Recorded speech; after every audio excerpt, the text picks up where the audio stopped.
Congress senior నేత రామిరెడ్డి దామోదర్ రెడ్డి మరణం తర్వాత సూర్యాపేట నియోజకవర్గ ఇన్ఛార్జ్ పదవి కోసం కాంగ్రెస్ లో ఆధిపత్య పోరు మొదలైంది. ఆ బ్రేకింగ్స్ మనం చూస్తున్నాం. రామిరెడ్డి దామోదర్ రెడ్డి కుమారుడు సర్వోత్తమ్ రెడ్డిని సూర్యాపేట నియోజకవర్గ ఇన్ఛార్జ్ గా ప్రకటించాలని ఆయన అనుచరులు అభిమానులు కోరుతున్నారు. డీసీసీ అధ్యక్ష ఎన్నికల కోసం ఏఐసీసీ పరిశీలకులు తెలంగాణలో పర్యటిస్తున్నారు. ఈ నేపథ్యంలో సర్వోత్తమ్ రెడ్డిని సూర్యాపేట ఇన్ఛార్జ్ గా ప్రకటించాలని కోరుతూ 2 రోజుల క్రితం గాంధీ భవన్ లో ఆయన అనుచరులు ఫ్లెక్సీ ఏర్పాటు చేశారు.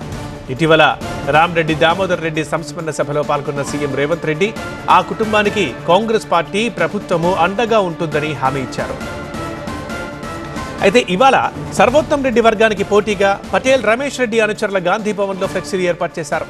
అసెంబ్లీ ఎన్నికల్లో చివరి నిమిషం దాకా సూర్యాపేట టికెట్ కోసం ప్రయత్నించిన పటేల్ రమేష్ రెడ్డికి టికెట్ దక్కలేదు.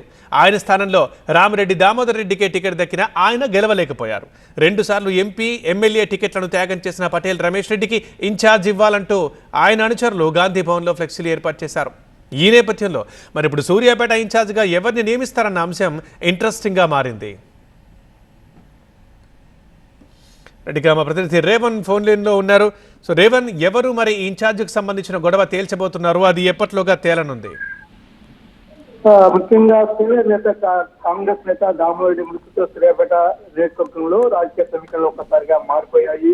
ఈ నియోజకవర్గం ప్రజెంట్ కోల్పోయినటువంటి పరిస్థితి. ఈ నేపథ్యంలోనే సూర్యాపేట నియోజకవర్గ కాంగ్రెస్ బాధ్యతలు ఎవరికి అప్పగించాలనే దాని మీద కొంత వర్గపూర్ అయితే నడుస్తా ఉంది. ఇప్పటికే గత ఎన్నికల్లో టికెట్ ఆశించి భంగపడినటువంటి ప్రస్తుతం టూరిజం చైర్మన్ పటేల్ రమేష్ రెడ్డి కూడా తనకు నియోజకవర్గ బాధ్యతలు అప్పగించాలని డిమాండ్ చేస్తున్నారు. మరోవైపు ఎవరైతే దామోదర్ రెడ్డి తనయ్య ఉన్నాడో సర్వోత్తమ్ రెడ్డికి నియోజకవర్గ బాధ్యతలు అప్పగించాలని గత 2 రోజుల క్రితం గాంధీ భవన్ లో ఆయన అనుచరులు పెద్ద ఎత్తున ఫ్లెక్సీలు కూడా ఏర్పాటు చేశారు. తాజాగా ఈ రోజు పటేల్ రమేష్ రెడ్డి వర్గీయులు కూడా అక్కడ ఫ్లెక్సీలు ఏర్పాటు చేయడంతో కొంత ఆసక్తికరంగా మారింది. ఈ నియోజకవర్గ సూర్యాపేట నియోజకవర్గ ఇన్ఛార్జి బాధ్యతల కోసం పోటాపోటీ పెరిగినటువంటి పరిస్థితి కనిపిస్తా ఉంది. ఎందుకంటే గత 4 దశాబ్దాలుగా తొమ్మిది సూర్యాపేట నియోజకవర్గాల్లో కాంగ్రెస్ పార్టీని నిలబెట్టినటువంటి దామోదర్ రెడ్డి తనయుడు సర్వోత్తమ్ రెడ్డికి ఇవ్వాలని అక్కడ ఉన్నటువంటి కాంగ్రెస్ కార్యకర్తలు పెద్ద ఎత్తున నినాదాలు కూడా చేయడం జరిగింది, ఆందోళన కూడా చేస్తున్నారు. ఈ నేపథ్యంలోనే దామోదర్ సొంత సభలో కూడా